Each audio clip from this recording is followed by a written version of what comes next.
Have you ever boarded an enemy ship, let's say a galleon, kill 3 of the 4 players on board and then die to the last?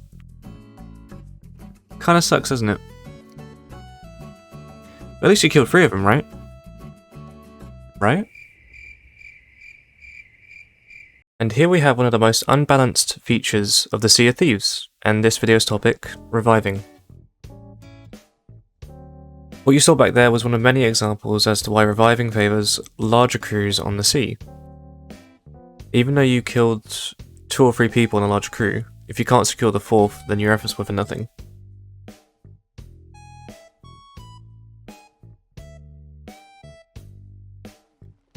Now, what makes this possible is the short amount of time it takes to revive someone. Although at times it may feel long.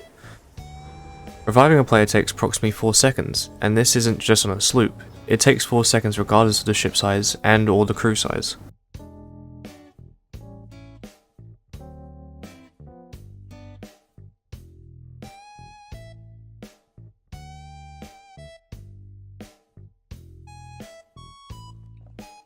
With a short revive time, paired with a pretty long revive window, this is how larger crews are able to prevent 3 people from going to the ferry. Just by doing the maths, if you have 14 seconds to revive 3 people, and it takes 4 seconds per person, you could easily do all 3 yourself, with time to spare, but that's in the best case scenario. And again, the revive window is the same on every ship, regardless of crew size.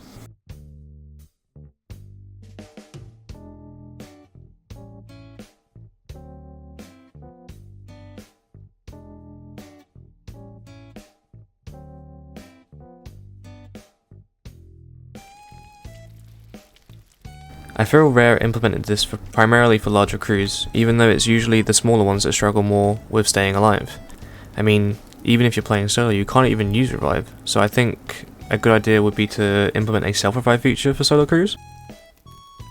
If you have a full overheal bar and die, I think you should be able to just revive yourself instead of offering to the ferryman. I mean, at least it would give solo players a chance if they get one board or something.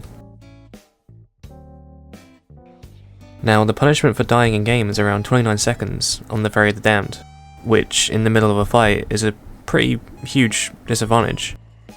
And again, this is the same penalty for all crews, which isn't really balanced when brigantines and galleons can operate pretty well without one crew member for around 30 seconds, whereas a sloop may struggle having to do tasks such as repair, steer, and fire back to prevent further damage.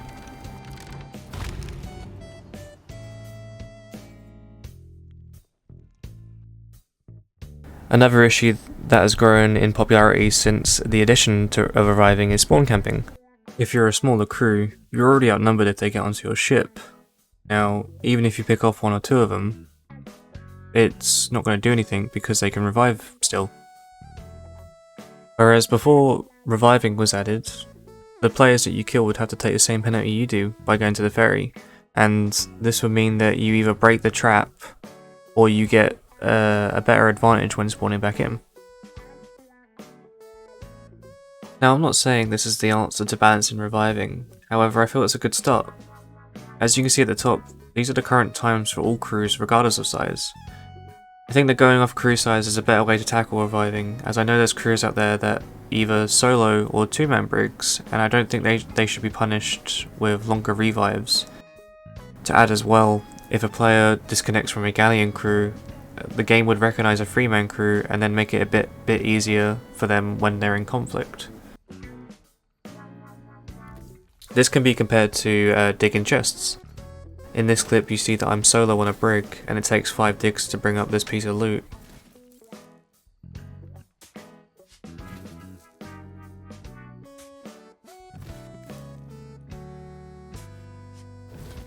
Now, with the same loot and a full 3-man crew, it takes 7 digs, which is a better alternative than making it ship-based, like raising an anchor.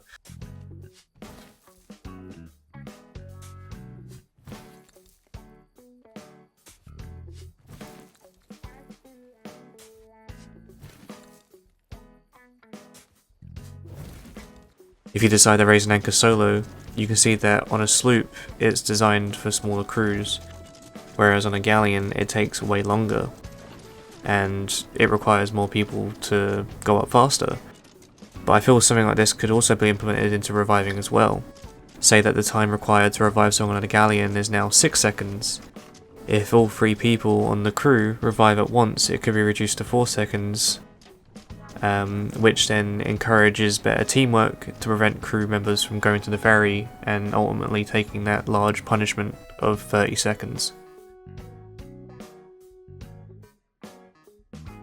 In any case, if you found the video interesting, then feel free to give it a like and subscribe, as it does help out the channel.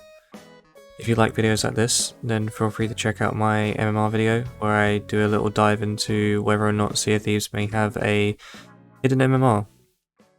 And with that, I'll catch you in the next one.